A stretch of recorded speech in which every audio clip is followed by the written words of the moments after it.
Okay, so basically, this is an ongoing session wherein we look at different Puranas. Now, two are remaining out of that, Brahma Vaivarta Puranam and Bhagavata Puranam. So, Brahma Vaivarta Purana will continue, and there is one very auspicious shloka from Brahma Vaivarta Purana, that is Krishna Kavacham. I think we have just started with that, and there's a long gap, so we'll continue learning that also. Okay, so before that, let's learn this. Okay.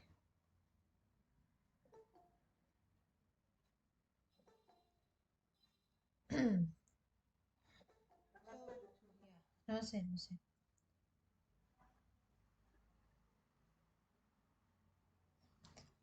So first we will look at Brahma Vaivarta Puranam little, that part that is remaining. So basically those who have attended the previous uh, sessions also, or if you listen to the audio, you will know that Brahma Vaivarta Purana mainly glorifies Lord Krishna and talks about Lord Krishna as the supreme being. Just as we have Lord Vishnu in the Vishnu Purana, or so Bhagavata Purana, Vishnu Krishna is given topmost priority. Similarly, Brahma Vaivarta Purana glorifies Krishna and Radharani as the supreme. So Purushaha, or the Lord, is Krishna, and Prakriti, Shakti, Adi Shakti, Parashakti is Radharani here.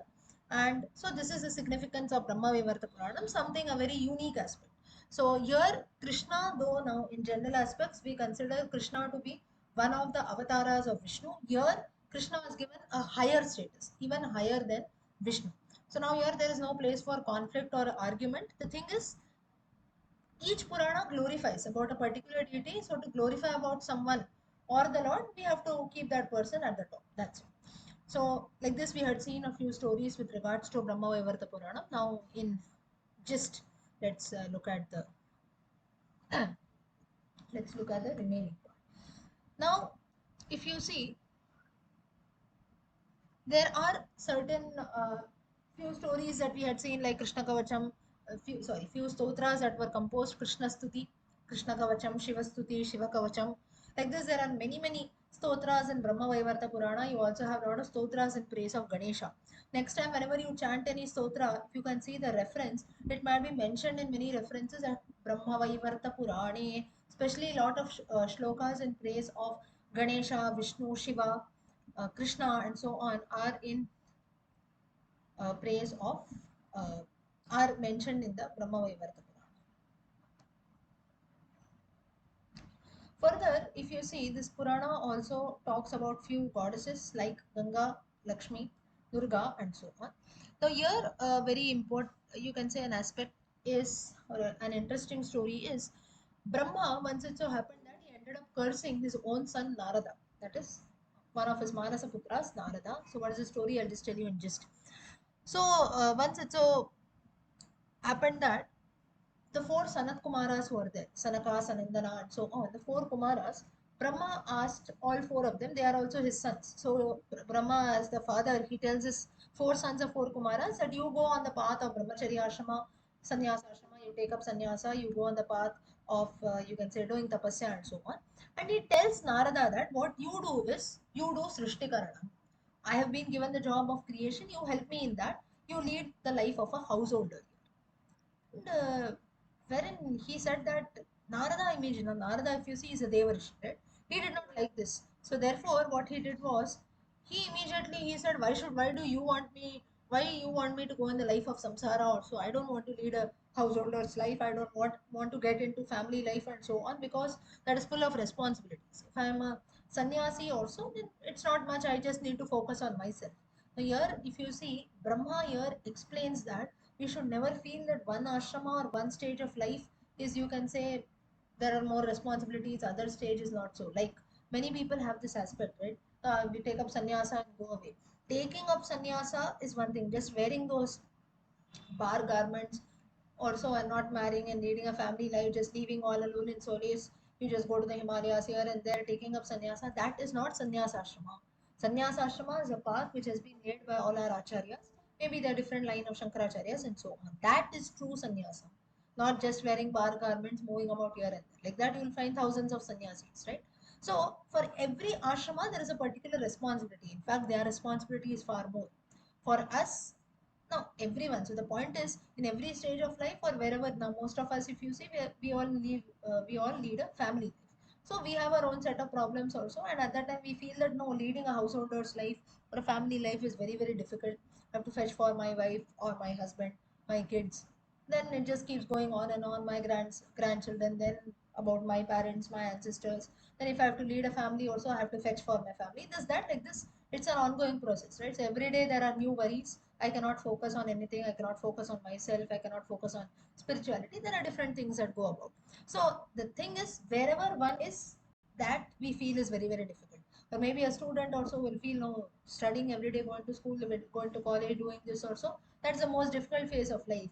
In fact, what I'll do is I'll marry, I'll nicely enjoy with my partner, also go about here and there at the student stage, or maybe a person who's not a grihastha might feel so, right? But once you become a grihastha, then you have your own set of problems. Then once you become a grihastha, next you feel, look at those people also. They are so happy you have taken up sannyasa or who are living all alone.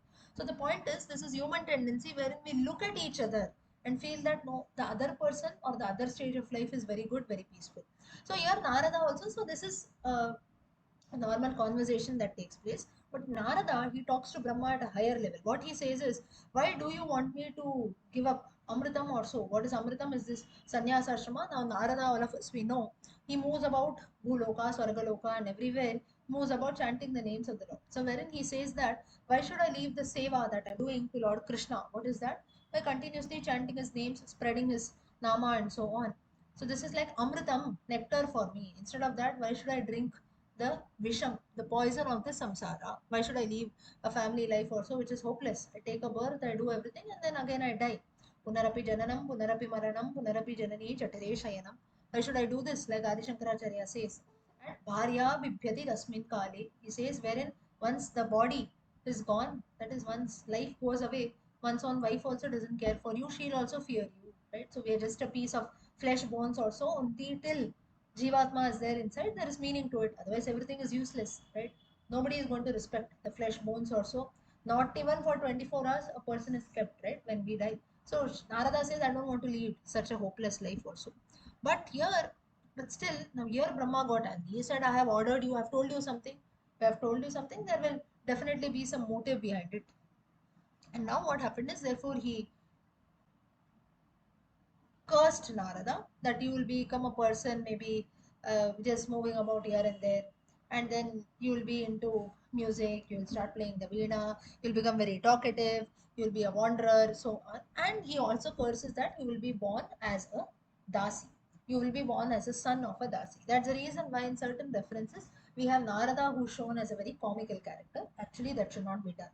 But this is why it happened with Narada was why he started playing the veena, going about here and there, little bit like a comical character. Why it felt was because of this curse that was given by Brahma to Narada.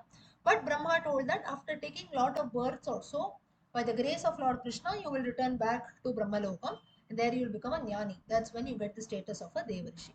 So here what happened is, now, Narada was very smart.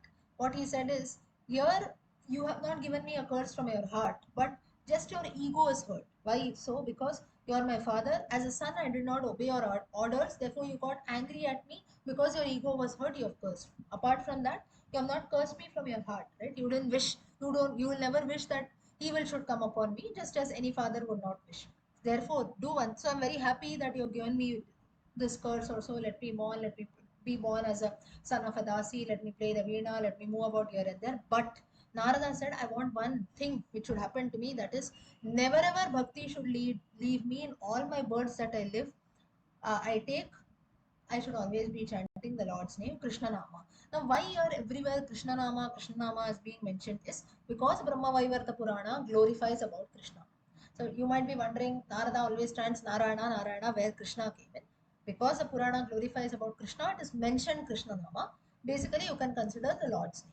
So Narada very smartly asked that let me take any number of births, but Bhakti should never lead me. That's why in the name of Bhaktas also Narada is always at the top. And he said that at the same time I should have the memory of all my previous births also, so that I know that in every stage what was I doing, how my bhakti has grown, and so on. Brahma readily agrees to this. And Here, so there is a shloka, if I'm not wrong, if I remember correctly, I think Jatismaro Hare Bhakti Yuktaha Shukrayenshu Janir Labhet Sa Prasavi Golokam Yati Karmanaha.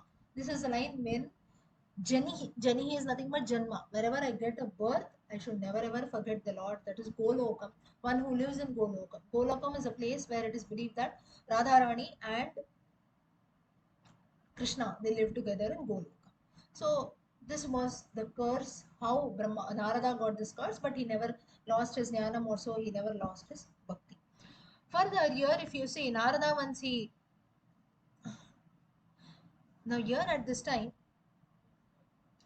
Brahma becomes very happy now that okay, my son has ordered, has listened to my wishes also. Now here, how Brahma becomes happy is Narada finally, after getting the curse also, he agrees to get married.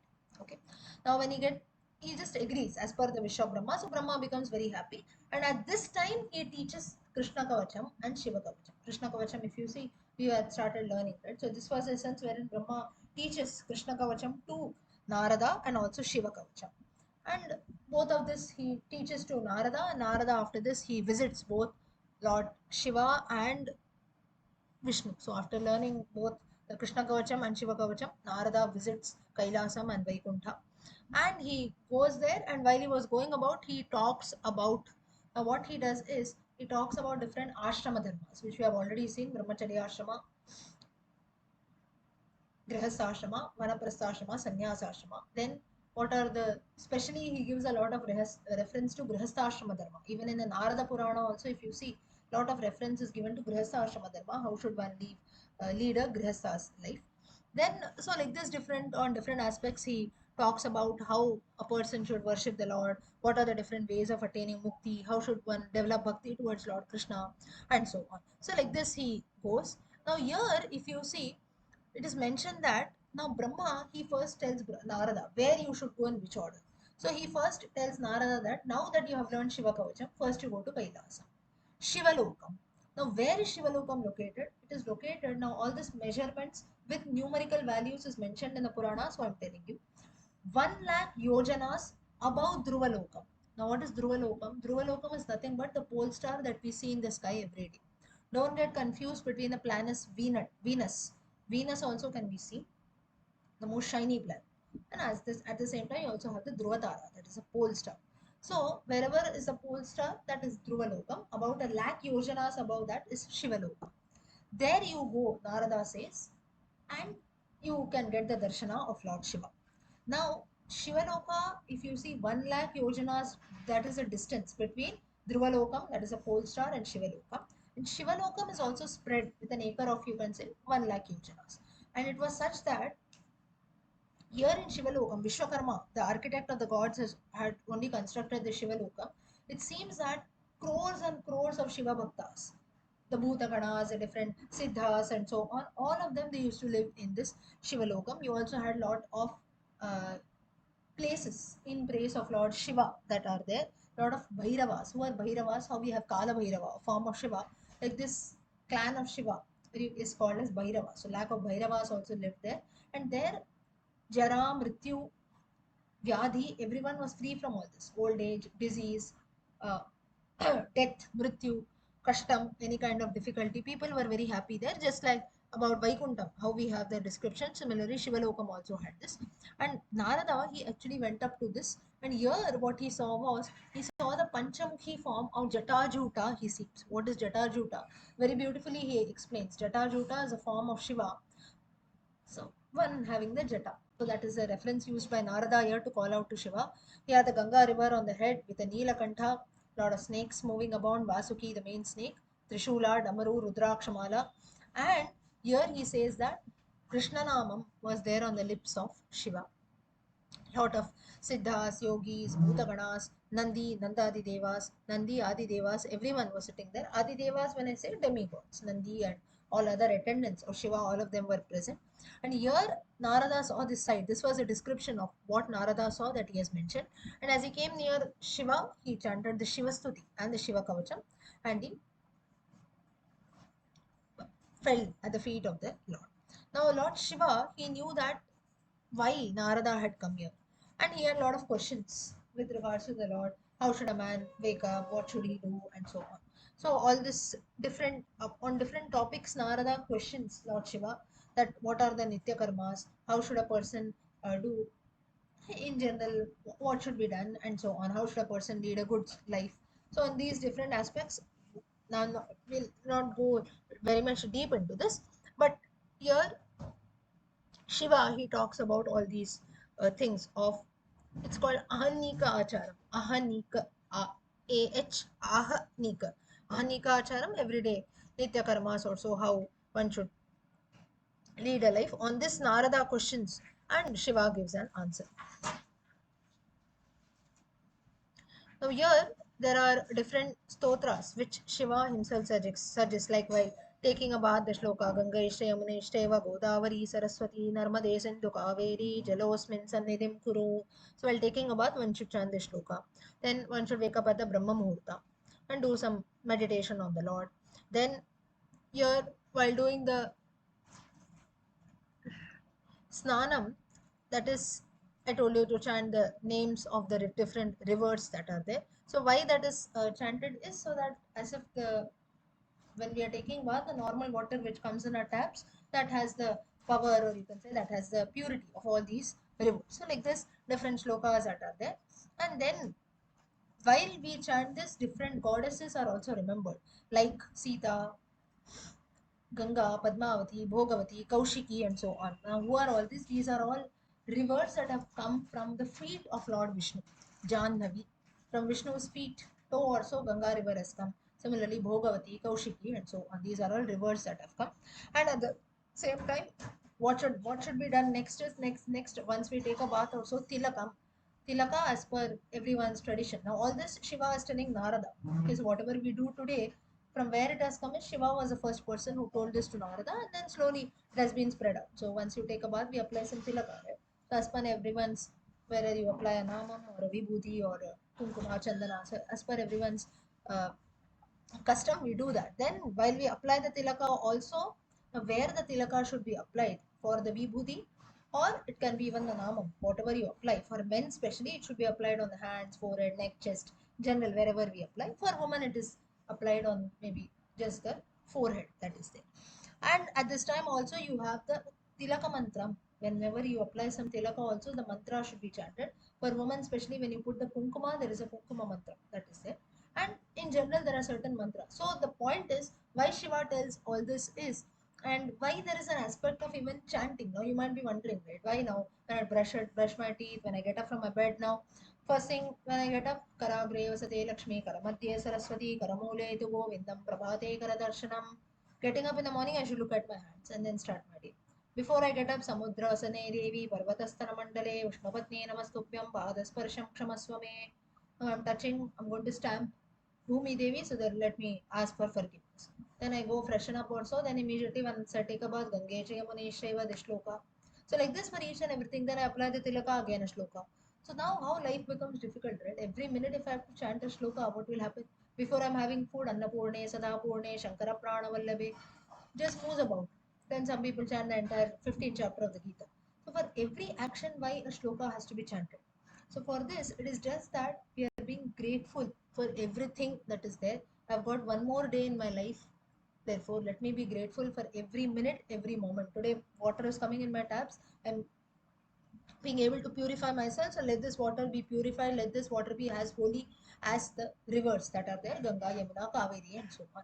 Similarly, I should not every day I'm stamping Mother Goddess Earth who's there.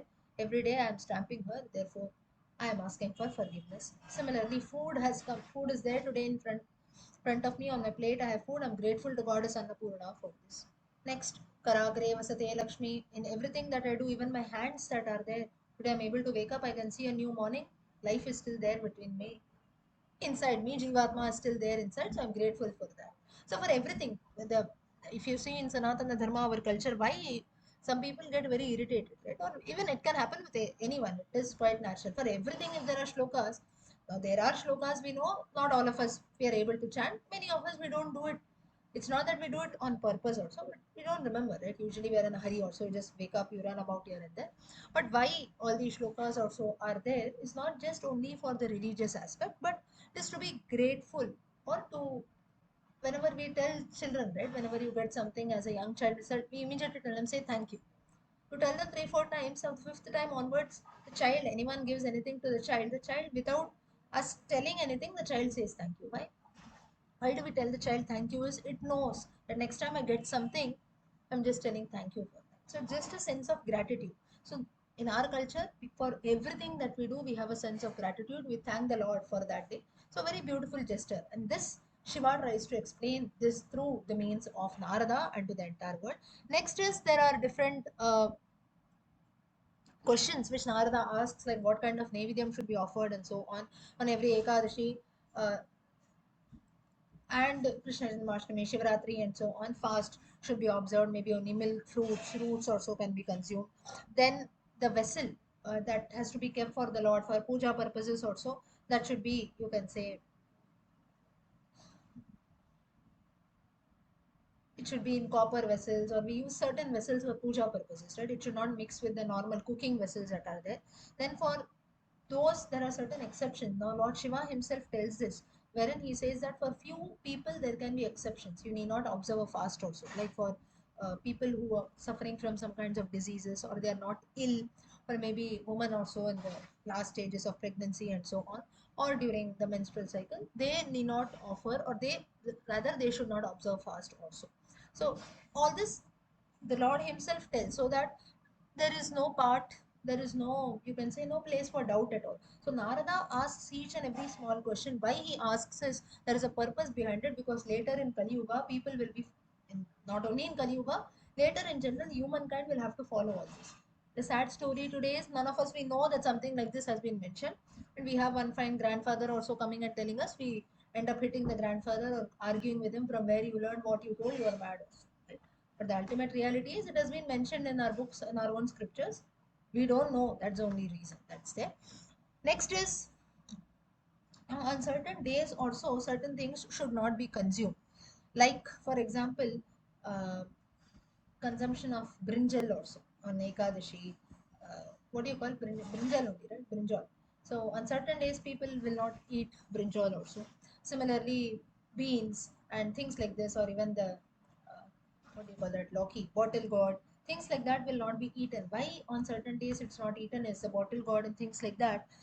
Apart from the religious aspect, you see they're all like climbers or creepers, right? So when you actually pull them, you have a lot of mud, sand, which come mud, not sand, mud which comes along. How much ever you clean, and the vegetable we buy it from the vegetable vendor, it's quite clean, but still lot of, you can say, bacteria also are killed. So at least on auspicious occasions also, these vegetables are not consumed. And even maybe certain like even these roots, especially like radish, carrot, and so on, they are not eaten. So like this, certain things are to be avoided. Then eating curd also, you see, nowadays in Ayurveda, or even in dietitians also, they will tell us not to eat curd, or you can say what is that, buttermilk, things like that during night time. The thing is, that is, it becomes difficult to digest that, and it is very late in the night if we drink, it becomes digestion problems mainly. And curd especially, it becomes very heavy. So such things again, what food should be consumed, that also Shiva, he tells Narada. Now in detail it has been given, I'm not going too much into that, but even these nitya karmas, what should be consumed on what days and so on, all this also Shiva highlights to Narada. So Narada basically, he questions, he has a lot of small questions which will be useful for mankind later. Next is, next Narada, he meets Narayana Maharshi. Now, who is this Narayana Maharshi? We have Naranarayana Avatara, a form of the Lord. So, Nara, Arjuna's incarnation, Arjuna incarnated as Nara, and Krishna incarnated as Narayana. So, Naranarayana, it is believed that even till date they are doing tapasya and Badrikashram. So, that is Narayana Rishi. So, he also talks about Krishna as the supreme, and all other lords worship, even the goddess also worships, and so on. So, that is one major chapter in the Brahma Vaivarta Purana, wherein uh, Narayana Maharshi, he talks about Lord Krishna as the supreme, how different gods worship, how he does helps in the process of Srishtikaranam, creation of the universe, and so on. Then here the different forms of the goddess are mentioned by this Narayana Maharshi. Like for example, Durga, she is called as Shiva Swarupini, Narayani, Vishnu Maya, and so on. So why this is the different names of the goddess that we chant today?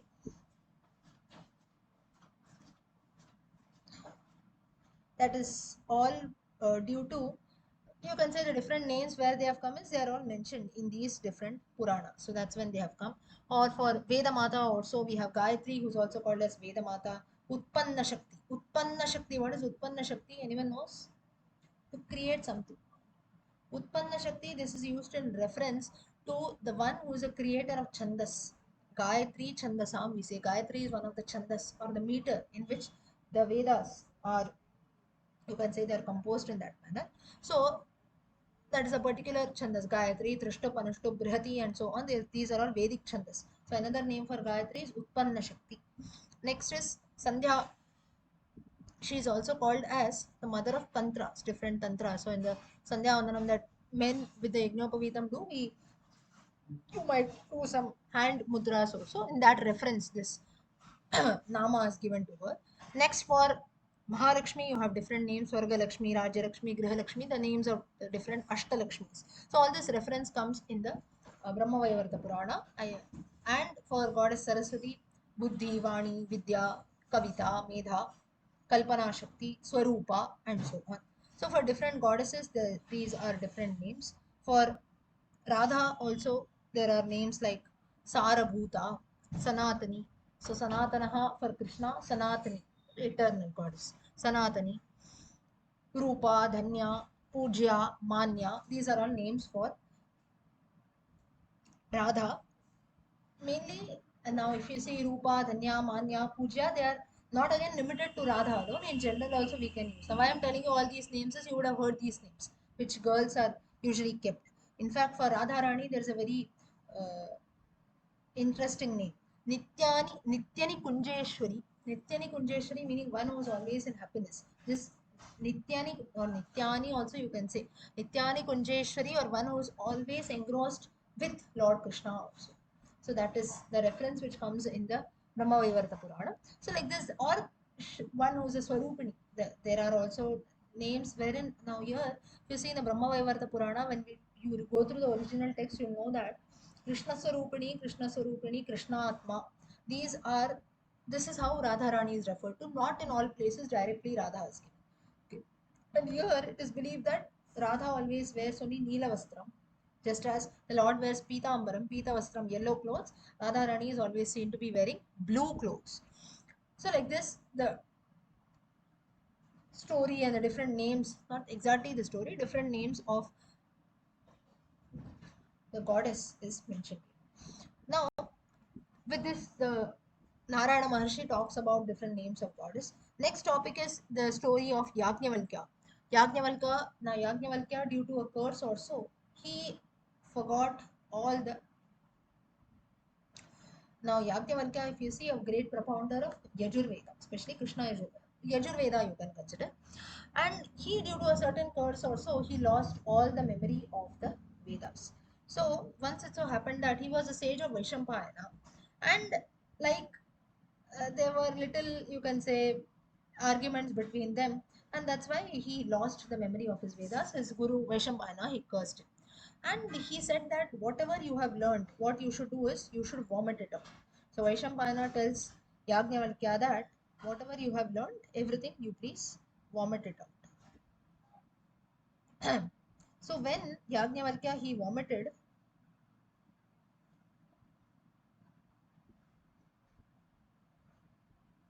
at that time what happened is some of the some of the disciples of Yajnavalkya, what they did was, through their yogic powers, they assumed the form of small birds. Small birds, they are nothing but tittiris. Tittiris are what you call in English, mm, like those sparrows. I think partridges, something like that. Anyone knows what is partridges? Ah, small parrot, small sparrow. I'll show you a picture if you want. Sorry. Somewhat, somewhat like this. Okay. Yeah, so somewhat like this. Now here the picture is quite big, but it's not this big. Okay, it's just a very small bird like a sparrow you can consider. So these birds, these are nothing but these titiri birds, and they were actually the disciples of Yajnavalkya. They assumed the form of these titiris, and all the uchishtam. What is the uchishtam? That is, now here if you see Vaishampana, what he told Yajnavalkya, that whatever knowledge you have gained, everything you have to vomit out. But when you vomit out, now usually when does vomit? When do we start vomiting? When the food inside does not get digested. Right? So usually it is undigested food, but indigestion, sorry, indigested food. But here in the case of Yajnavalkya, everything he had absorbed, he had consumed, right? So out and out he had learned the Vedas, but he could not, because of the orders of his guru, everything he had to vomit out. So the vomit that came out was actually fully digested food, it seems. This because he had absorbed all the knowledge inside. So therefore the uchishna that was there, it was picked up by these birds, and the remains, whatever the birds consume, that's how the Vedas, in fact the knowledge of the Vedas, it spread about. And whatever remained, that became nothing but Taitiriya Samhita, and this Yajurveda came to be known as a Krishna Yajurveda. So that's how people learn. We have the Taitiriya Upanishad and so on, Taitiriya Samhita. Now here what happened is, now all this happened with this, the Vedas lineage went about ahead, Yajurvedam spread, Krishna Yajurvedam also spread. The disciples of Yajnavalkya, they spread the Vedas, the knowledge of the Krishna Yajurvedam especially, and the Samhita.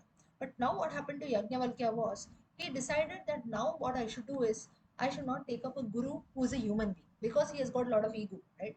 And we'll get some arguments again, it will end up in a curse also. So instead of that, now what I will do is, I will pray to Lord Surya and tell the sun god to accept me as his disciple.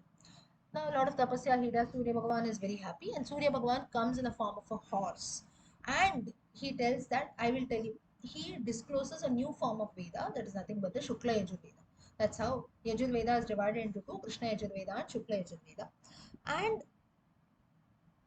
Vayajasaneya, Vayajaha, Vayajasaneya is another name for Shukla Yajurveda. So Vaji is actually being a horse. So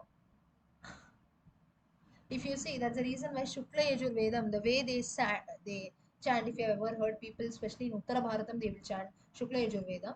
The rhythm that is there, the swaras that are there, they're like you can say the movement, the galloping of a horse also. That's the reason they will always, if you see people who chant the Shukla Yajurveda, they will always show hand gestures also, which in Krishna Yajurveda is not allowed. Or they'll not, you should not move your head, this and that. The different niyamas that are there. Shukla Yajurvedam does not have those niyamas. Why it is shown is because the movement, the rhythms that are there are like the galloping of a horse. And this was also taught to Yajnavalkya. So now Yajnavalkya got an advantage. He had learned only Krishna Yajurvedam from Vaishampayana, but that means at that time what was there was no distinction at all as Krishna Yajurveda, Shukla Yajurveda. There was only Yajurveda, which was taught by Vaishampayana to Yajnavalkya. But now Surya Bhagavan, he taught the Shukla Yajurveda also, which that's when the distinguished happened between Krishna Yajurveda and Shukla Yajurveda. Now, here one advantage that Yajnavalkya got was his original guru Vaishampayana did not know about the Shukla Yajurveda at all. So now, because of the curse, everything happened for a good. Yajnavalkya ended up learning the Krishna Yajurveda as well as Shukla Yajurveda. Now, Surya Bhagavan, what he told Yajnavalkya that was, you write a stuti or you worship goddess Saraswati so that you get back all your knowledge also. And then Saraswati Stuti is also a part of Brahmavaivarta Purana. I'll just stand one line. Kripam Kuru Jaganmatarmevam Hatate Hatate Jasam Guru Shapat Smriti Brashtam Vidyahinam Dukhitam. Says Guru Shapat Smriti Brashtam. Because of the Shapa I received from my Guru, I lost all my knowledge. Vidyahinam Dukhitam. Because of that, I'm very, very sad. Janam dehi smritam dehi vidyam vidyavidevate pratibham kavitam dehi shaktim shishya prabodhini. Please bless me with knowledge, shakti, wisdom, and so to remember what I have learned. So like this Yajnavalkya, he prays to Brahma, he prays to Saraswati and gets back on his knowledge. Next is you have uh, there is little, I had told you, did I tell you about the curse of Ganga, Lakshmi, Parvati, and so on. I think I told you right in one of the previous sessions. They ended up cursing each other, and that's how they were born as rivers also. I think that is there in the previous one. Okay, so Brahma Vaivarta Puranam, little more topics are there, like the birth of Sita, Draupadi, and so on, and also the Shodashopachara pujas that are there, and the story of Devi Radha, Ganesha. Little part is still remaining. So for today now, about Brahma Vaivarta Purana, we will stop here. We will learn the Krishna Kavacham, which was pending.